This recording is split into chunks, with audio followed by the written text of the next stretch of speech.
দেখো আজকে আমাদের মেটে চচ্চড়ি হবে, তাই মা এখানে মেটেগুলো আগে থাকতে সেদ্ধ করে রেখেছে। তো এবার রান্না করবো, তো তোমরা রান্নার ভিডিওটা পুরো দেখতে থাকো। পেঁয়াজ রসুনটা মিক্সিতে বেটে নেবো।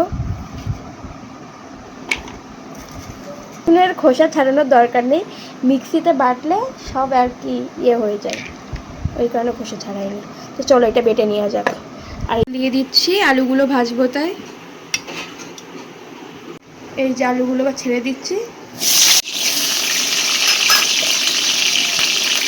আলুর সঙ্গে সঙ্গে পেঁপেগুলোও দিয়ে দিচ্ছি, পেঁপেগুলো একেবারে ভেজে নেবো। গুঁড়ো সামান্য একটু নুন দিয়ে ভালো করে আলুগুলো ভেজে নেব, আলু আর পেঁপেগুলো। দেখো আলু আর পেঁপেগুলো হাফ ভাজাই হয়ে গিয়েছে, আর একটুখানি করে ভেজে নেব। আলু পেঁপে লাল লাল করে ভাজা হয়ে গেছে, বা তুলে নেব। এখানে আলু পেঁপেগুলো তুলে দিচ্ছে। কড়াইতে সামান্য একটু তেল দিয়ে তেজপাতা লবঙ্গ দারচিনি আর এই যে পেঁয়াজ রসুনটা বাটাই ছিল, এবার এটাও দিয়ে দেবো।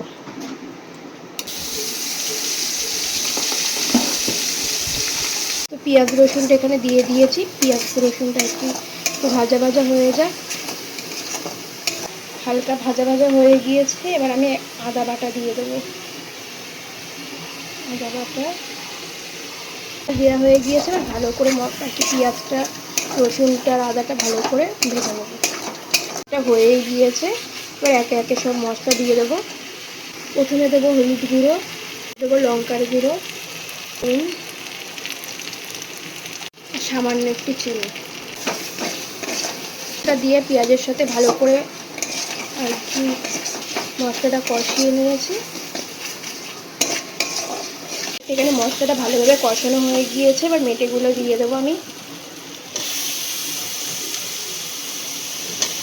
মেটেগুলো দিয়ে আর একটু জল দিয়ে মশলা একটু ভালো করে কষিয়ে নেবো, তারপরে আলু পেঁপেগুলো দিয়ে দেবো সব।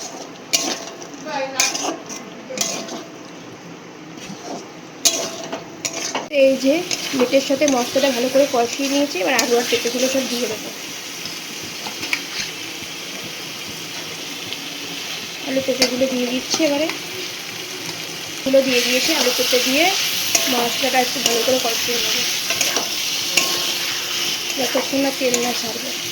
মশলাটা একদম কষানো হয়ে গিয়েছে, মাংস আলু। এবার জল দিয়ে দেবো অল্প করে, জল দিয়ে দিয়েছি। এবার একটু ফুটিয়ে গেলেই নামিয়ে নেব।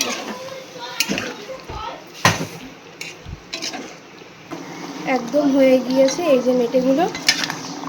তো এবার নামিয়ে ফেলবো, নামানোর আগে একটু মাখন দিয়ে দেবো। এই যে মাখনটা দিয়ে একটু নাড়াচাড়া করেই নামিয়ে ফেলবো। তো গাইস দেখো এখানে মেটের তরকারিটা একদম হয়ে গিয়েছে।